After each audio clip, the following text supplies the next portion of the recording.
Welcome! This is going to be your March forecast for 2020. And I have some pretty cool things to let you know about this month. First of all, we start out the month with a Mercury retrograding in the Wolf, which is Pisces. And this is where Neptune is. And the Wolf is a little bit of an internally reflecting kind of sign where we're a little more inward, we're a little more aware that we might need to take a break. We might feel as though we need to get away from certain situations and possibly people or people, places, and things. But in the long run, it's for our best if we choose to do that. And we're coming off of a new moon in the previous month in that sign of the Wolf also. So as we start out, we've got the sun there also in the Wolf. So this is a time when the main energy of the sun that fuels our whole system here on Earth is in the sign of the Wolf, that is a kind of a hiding kind of animal. He likes to peer out from behind a clump of ferns or out from a hollow log or up over top of a rock and kind of look between two things watching you. So this is a kind of a more quiet kind of energy and a more reserved kind of energy and a more let's say a hiding kind of energy. And the sun moves into the hawk on the 20th of March 2020.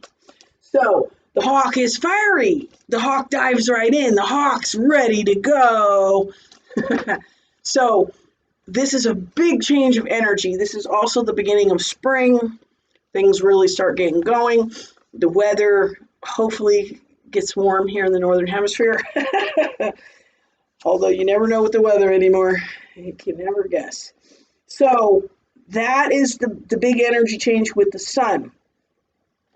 We have Mercury going direct, let's see, around the 10th in the Wolf. And let's see, on the 5th, Venus goes into the Beaver, which is Taurus. And this is a great place for Venus. So she's going to add her dainty little ways to everything this whole month.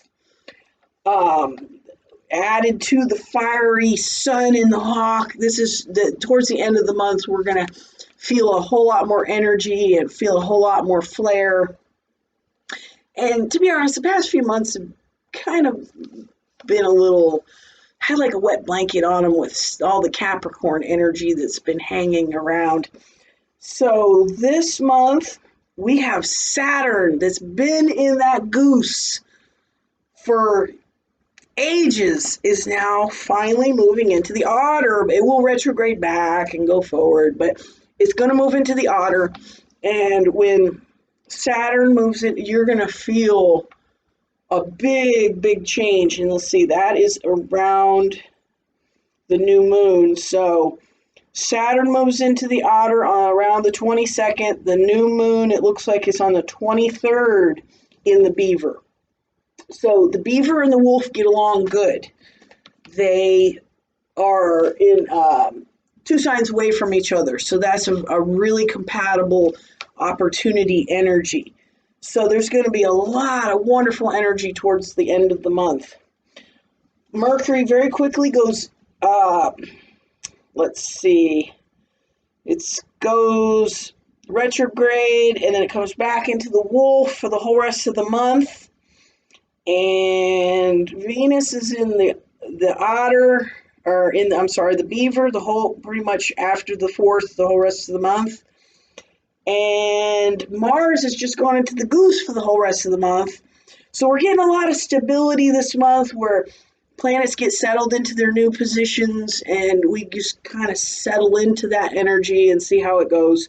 Jupiter's still in Capricorn. Pluto's still in Capricorn. Now Taurus is in. Taurus has got Uranus there too. So we're going to have Venus and Uranus. So there might be a little chaos with Venus and the love and stuff, but it'll all be for the best. Maybe our love lives need a little shaking up, you know, need a little electricity. So I would look at that. Venus brings good things, so she could shake that up in a good way and see if there's anything else. No, next month there's going to be a Jupiter-Pluto conjunct. That's going to happen 3 times this month, this year, but that we're not getting to that yet. And I think that's about it for the month.